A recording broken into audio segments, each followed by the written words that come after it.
जी friends, आप देख रहे हैं यूट्यूब चैनल वॉइस ऑफ ज्ञानी और मैं सफदर खान ज्ञानी। अच्छा फ्रेंड्स, बहुत सारे इंपॉर्टेंट सवाल आते हैं related to HPLC mobile phase कि मोबाइल फेज के अंदर जो पीएच होती है इसका क्या रोल है और इसको हम कैसे सेट करते हैं।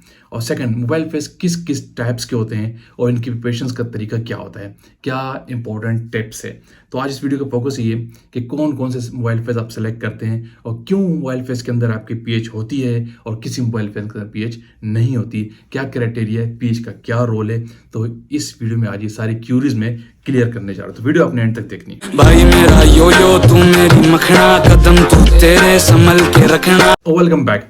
अच्छा फ्रेंड्स, ये जो मोबाइल फेज है एचपीएलसी का, as you know HPLC chromatographic analysis के अंदर जो पूरा सिस्टम है एक मूविंग सॉल्वेंट होता है जो आपका स्टार्ट से लेकर एंड तक सिस्टम के अंदर मूव करता है, इसको मोबाइल फेज कहते हैं। इसका बहुत बड़ा रोल है, डेफिनेटली इसके बगैर आपकी एनालिसिस जाती ही नहीं है। एचपीएलसी क्रोमोग्राफी के डिफरेंट जो टाइप्स होती है उसमें एक टर्म यूज होती है एलसी यानी लिक्विड क्रोमोग्राफी, और एल फॉर लिक्विड है यानी मोबाइल फेज से रिलेटेड है। तो ये बड़ी इंपॉर्टेंट क्रोमोग्राफी और फार्मास्यूटिकल इंडस्ट्रीज के अंदर ज़्यादातर आप यही यूज़ कर रहे होते हैं। मोबाइल फेज डिफरेंट टाइप्स के होते हैं। कुछ मोबाइल फेज ऐसे होते हैं कि उनके अंदर पीएच नहीं होती, बफर्ड बेस नहीं होते, वो जस्ट एक रेशो होता है। आपने ऑर्गेनिक फेज ले लिया और एक्वस फेज ले लिया, जैसे कि मिथेनॉल हो गया या वाटर को मिक्स कर लिया 70%, 60%, 60%, 50%, डिफरेंट रेशो के आप बना रहे होते। समटाइम ऐसा भी होता है कि 30% आपका मिथेनॉल है, 20% आपका एसिटोनाइट्राइल है, 50% आपका वाटर है। तो इस लिहाज से ये कंपोजिशन कहलाती है और सॉल्वेंट ए और सॉल्वेंट बी इनको हम कहते हैं। ये पीएच बेस्ड नहीं होता। और कुछ मोबाइल फेज ऐसे होते हैं कि जिन पे आपको पीएच मेंटेन करनी पड़ती है। पर्टिकुलर पीएच 7 का मोबाइल फेज होता है, पीएच 4 का मोबाइल फेज होता है, पीएच 3 का भी मोबाइल फेज होता है। डिफरेंट पीएच के आप मोबाइल फेज यूज कर रहे होते हैं, वो डिपेंड करता है आपकी कंपाउंड की नेचर पे। तो इंपॉर्टेंट सवाल ये था कि क्यों बहुत सारे मोबाइल फेज पे पीएच बेस्ड होते हैं, बहुत से नहीं। तो इसका आंसर ये टोटली बेस कर रहा होता है आपके कंपाउंड की नेचर पे। आपका कंपाउंड नेचर वाइज कैसा है, रिसर्च बेस्ड वर्क होता है, उसके लिहाज से मोबाइल फेज के अंदर किसी में पीएच की रिक्वायरमेंट होती है और किसी में पीएच की रिक्वायरमेंट नहीं होती। डिपेंड करता है आपके मोबाइल कंपाउंड की नेचर पे। प्रिपरेशन का तरीका वेरी डिफरेंट है हर कंपाउंड का।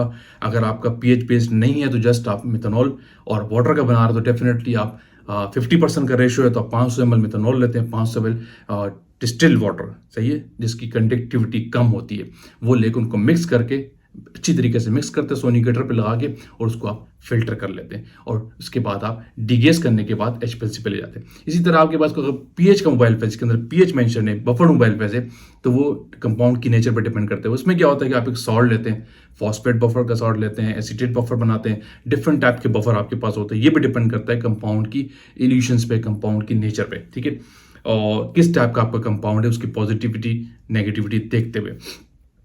पोलर नॉन पोलर कंपाउंड की सिलेक्टिविटी के लिहाज से आपका मोबाइल फेज चूज होता है। तो उसमें क्या होता है, अगर कोई सॉल्ट है आपके पास, पोटेशियम डाइओडीन फॉस्फेट का सॉल्ट ले रहे हैं, उसको एक पर्टिकुलर, वैसे तो सारा प्रोसीजर गिवन होता है, लेकिन मैं रफली एक आपको प्रोसीजर बता रहा हूँ कि किसी चीज़ के अंदर उसको डिजोल्व करते हैं वाटर के अंदर, डेफिनेटली एक खास वॉल्यूम तक 500 ml तक 600 ml तक उसको डिजोल्व करने के बाद अगर कोई और सॉल्वेंट एड होता है वो भी डाल लेते हैं और फिर एक पर्टिकुलर टाइम पे आपको मेंशन होता है कि इस स्टेज पे आप इस मोबाइल फेज की पीएच मेंटेन करें। 800 ml वाटर लेके या 600 ml पे मिक्स करने के बाद उसकी खास पीएच आप मेंटेन करते हैं और उसके बाद उसका वॉल्यूम आप मेकअप करते हैं। फिर वही प्रोसीजर ठीक तरीके से दोबारा सोनिकेशन पे लगा के मिक्स करते हैं, फिल्टर करते हैं, डीगेस करते हैं और एचपीएलसी पे ले जाते हैं। ये डिफरेंट क्राइटेरिया, डिफरेंट प्रोसीजर आपको फार्माकोपी में मिलते हैं और आप जिन मेथड पे काम कर रहे होते हैं फार्मा के अंदर वहां पे ये मेंशन होता है, ये सारा प्रोसीजर वहां पे मेंशन होता है।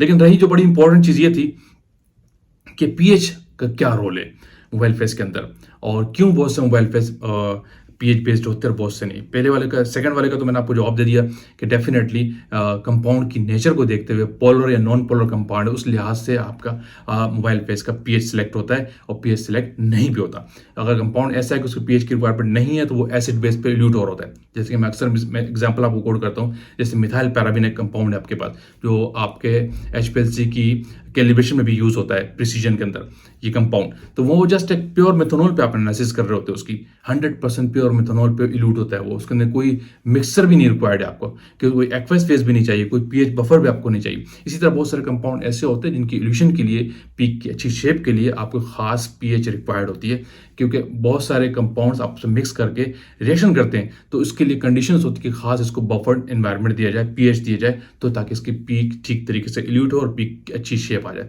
तो पीएच क्यों इंपॉर्टेंट रखती है, इसकी वजह ये है कि जो मोबाइल फेस की पीएच है वो उसका बहुत बड़ा रोल है डायरेक्टली आपकी पीक शेप पर, पीक इल्यूशन पे, ठीक है। अगर आपकी पीक ठीक तरीके से एडजस्ट नहीं है तो वो डायरेक्ट इम्पैक्ट करती है आपकी पीक की टेलिंग पे, शोल्डरिंग पे। अगर पीएच ठीक तरीके से मेंटेन नहीं करते तो इसके पीछे जो कंटामिनेशन कॉलम की है वो भी अपनी जगह, लेकिन पीएच अगर ठीक नहीं है किसी मोबाइल फेस की तो वो आपके कंपाउंड की नेचर को टेलिंग पे ले जाता है। अगर बहुत आप बेसिक नेचर में चले गए, बहुत एसिडिक मीडियम में आ गए, ठीक है। और दूसरा जो आपकी एनालिसिस का आरटी होता है, रिटेंशन टाइम, उसको मेंटेन करने में आपकी मोबाइल फेस की पीएच का बहुत बड़ा क्रूशल रोल है। अगर आप पीएच लिखा हुआ है, रिकमेंडेड है कि 7.0 होनी चाहिए, और आप उस मोबाइल फेस की पीएच 7.3 मेंटेन कर देते हैं, पॉइंट्स की बात कर रहा हूँ, 7.4 मेंटेन कर देते हैं, तो आपका पर्टिकुलर पीएच जो है और पीक का जो आरटी है वो शिफ्ट हो सकता है, जल्दी भी आ सकता है और पहले भी आ सकता है। वो भी डिपेंड करेगा आपके सॉल्वेंट में किस तरह आपने चेंज लिया है। अगर सॉल्वेंट कंपोजिशन का बहुत एक्वस फेस की तरफ ले गए तो आरटी आपका लेट हो जाएगा। अगर आप उसको ऑर्गेनिक फेस की तरफ ले गए तो आरटी आपका जल्दी आ जाएगा। ये एक अलग ट्रबल शूटिंग है, उसमें भी डेप्थ में नहीं जा रहा। अगर कोई क्यूरीज होगी तो मैं कमेंट्स बॉक्स में आपको बताऊंगा या कोई और वीडियो बना दूंगा, ठीक है। तो पीएच आपने बिल्कुल एक्यूरेटली मेंटेन करनी है। अगर पीएच थोड़ी सी भी आप आउट करते हैं, जो रिकमेंडेड लिमिट होती है 0.0 समथिंग के अंदर रेंज होती है, लेकिन आपने बहुत ज़्यादा पॉइंट्स पे डिफरेंट कर दिया है तो आपका आरटी शिफ्ट हो जाता है। फॉर एग्जांपल 7 थी और आपका आरटी था 14 मिनट्स और आपने कर दी 7.5, तो मे भी कि आपका आरटी 14.5 हो जाए या 13.5 हो जाए, डिपेंड करता है, और आपका आरटी शिफ्ट हो जाएगा। दूसरा, आपकी टेलिंग बढ़ जाती है जब आप बहुत बेसिक इन नेचर में पीएच ले जाते हैं, ठीक है। तो इसीलिए या एसिडिक मीडियम में आते तो भी पीक की शेप आपकी खराब होती है। तो खास पीएच मेंटेन की जाती है बफर की इसकी बेस जाहिर है, पहले बफर बनता है फिर आपकी पीएच मेंटेन होती है। तो जो मेन रोल अदा करती है पीएच का वो आपकी पीक शेप पे हो रहा होता है, ठीक है। अच्छा, एक और बड़ी इंपॉर्टेंट बात यहाँ पे ये भी डिस्कशन थी कि पीएच मैक्सिमम कितनी रखें और लोअर कितनी रखें, किस लोअर रेंज में आए, किस हायर साइड पे जाए। ये बहुत से लोग सवाल अक्सर करते हैं, क्योंकि इसका डायरेक्ट कंसर्न आपकी पीक शेप और दूसरा आपकी कॉलम की परफॉर्मेंस भी होता है, आपकी कॉलम की लाइफ से भी रिलेट करता है। अगर आप मोबाइल फेस की जो मोस्टली बेस्ट प्रैक्टिस रिकमेंडेड है कि वो विद इन 2 और 8 के दरमियान आपकी पीएच किसी भी मोबाइल फेस की हो वो आपको सेट करनी पड़ती है, क्योंकि इसके पीछे फिर बैकग्राउंड में आपके एनालाइट की पीके वैल्यू भी होती है, पूरी केमिस्ट्री और साइंस है, तो उसको भी देखा जाता है। लेकिन नॉर्मली अगर आपकी जो मोबाइल फेस की पीएच है वो 2 से लेस नहीं होनी चाहिए। एसिडिक मीडियम की बात करो, बहुत ज़्यादा आप किसी ऐसा मोबाइल फेस बनाते हैं, ऐसी रिसर्च R&D करते हैं कि उसकी पीएच आप 1 सेट कर रहे हैं, 1.8 सेट कर रहे हैं, 1.5 सेट कर रहे हैं, this is not suitable mobile face for your analysis, ठीक है। तो ऐसी पीएच आपने सेट नहीं करती। लेकिन ऐसे ही कोई आप ऐसा रिसर्च वर्क कर रहे हो और आप मोबाइल फेस की पीएच 8.5 या 9 या 10 तक सेट करनी पड़ती है, this is also not set for your HPLC analysis pH. ये पीएच बहुत हायर है, यानी बहुत बेसिक मीडियम में चले गए, बेसिक मीडियम में बहुत हायर, ठीक है। और एसिडिक की बात करेंगे, अगर 1.5 ले रहे तो बहुत हाईली एसिडिक मीडियम है। तो पीएच नॉर्मली आपकी 3 से अबव 5, 6, 7, 7.5, 6.5 इस रेंज में रखी जाती है। 4.5 ये आइडियल रेंज होती है, आइडियल पीएच की कंडीशंस होती है कि इस पे आपकी कॉलम की इफेक्ट नहीं होता। जब आप 2 से नीचे ले आए या 8 से ऊपर पीएच ले जाएं तो आपकी कॉलम की पैकिंग मटेरियल इफेक्ट होती है, आपको कॉलम डैमेज होने के चांसेस बढ़ जाते हैं। तो क्लियर है, तो ये वो चीज़ें हैं HPLC मोबाइल फेस की प्रिपरेशन से कि HPLC मोबाइल फेस है क्या, बड़ी इंपॉर्टेंट रोल है इसके, अगर आपकी एनालिसिस नहीं है। और पीएच का तो बहुत ही बड़ा रोल है आपकी मोबाइल फेस के अंदर, क्योंकि ये डायरेक्ट इंपैक्ट कर रहा होता है आपके पीक शेप, उसका आरटी, और सेकंड पीएच डिपेंड करता है आपकी, कंसर्न कर रहा होता है आपकी कॉलम की परफॉर्मेंस और कॉलम की लाइफ से। अगर पीएच डिस्टर्ब करते हैं तो कॉलम की लाइफ इफेक्ट होगी, और रेंज से बाहर करते हैं मैं उनको रेंज बताइए। और अगर एग्जैक्ट मेंटेन नहीं करते तो आपका आरटी शिफ्ट हो जाता है, और बहुत ज़्यादा हाई और लो करते तो आपका पीक का टैली के बढ़ने का चांस और पीक की शोल्डरिंग आने के चांसेस बढ़ जाते हैं।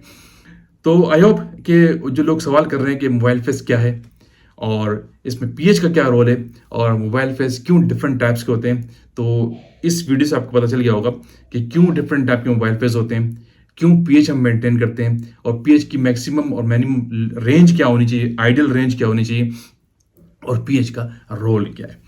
तो वीडियो को यहाँ पे एंड करते हैं। आई होप कि वीडियो आपने लाइक किया तो शेयर कीजिए, कमेंट्स कीजिए। अगेन कहूँगा जो लोग चैनल पे न्यू है वो लाजमी सब्सक्राइब कीजिए ताकि ऐसी टेक्निकल वीडियोस आप तक पहुँचती रहे।